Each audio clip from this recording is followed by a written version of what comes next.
My friends, true wisdom begins with knowing oneself. The unexamined life is not worth living. Question everything. That is the path to knowledge. The man widely considered the father of Western ethics never actually wrote a single word. This massive void in the historical record is what scholars call the Socratic problem. Our understanding relies on the Socraticoi logoi, Socratic discourses, a collection of conflicting written accounts left by his followers and critics. Depending on which source you read, the man is entirely different. Plato paints him as a metaphysical genius, while the historian Xenophon remembers a pragmatic, down-to-earth soldier. Even his appearance defied expectations. In an Athens that prized physical beauty as a reflection of moral worth, Socrates had bulging eyes, a protruding belly, and a snub nose. His peers often compared him to a Silenus, a mythological, grotesque satyr famous for hiding beautiful statues of the divine inside an ugly exterior. How did a barefoot, notoriously unattractive street debater manage to anchor the entire Western philosophical tradition without writing a single page?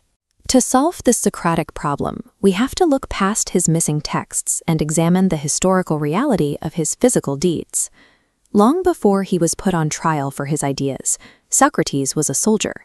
He fought in the battles of Potidaea and Delium as a hoplite, the heavily armed foot soldier of ancient Greece.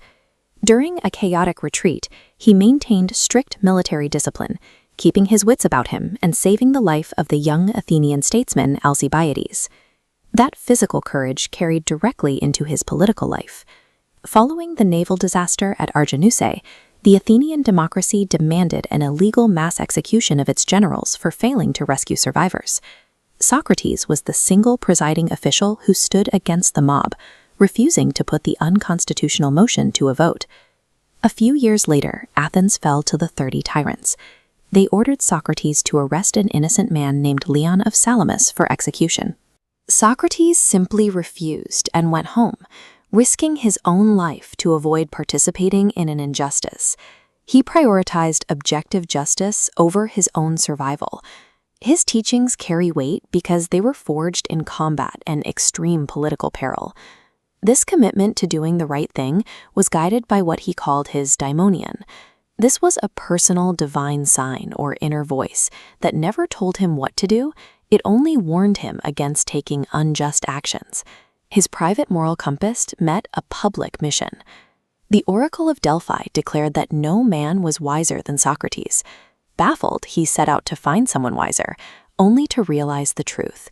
He was the wisest of men because he alone recognized his own ignorance. This realization birthed the elenchus, a method of relentless, systematic cross-examination. Socrates would corner the elite of Athens, asking them to define concepts like courage or piety, and then expose the contradictions in their logic. Socrates sought to induce aporia, a state of productive cluelessness. He shattered their arrogant assumptions, forcing his fellow citizens to rebuild their moral foundations. In 399 BC, his relentless questioning caught up with him. A jury of 500 Athenians sentenced him to death on charges of impiety and corrupting the youth. While awaiting execution in his prison cell, his friend Crito arrived with a plan. The guards were bribed. The ship was waiting. Socrates could easily escape into exile. Socrates refused on the grounds of the social contract.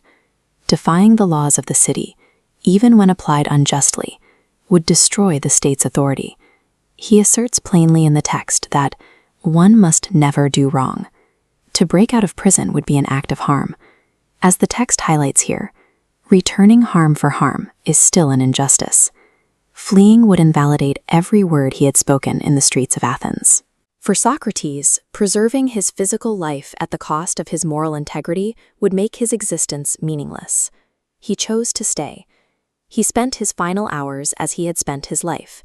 He gathered his closest followers and calmly debated the immortality of the human soul. When the guard brought him the cup of hemlock, he drank it without hesitation. He maintained absolute self-mastery as the poison worked through his body. His final words were cryptic.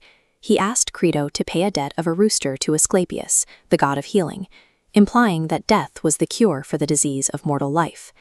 His death served as his ultimate philosophical proof. He transformed his principles into a permanent historical reality through the act of his own martyrdom, forging a foundation for Western ethics through the weight of his actions.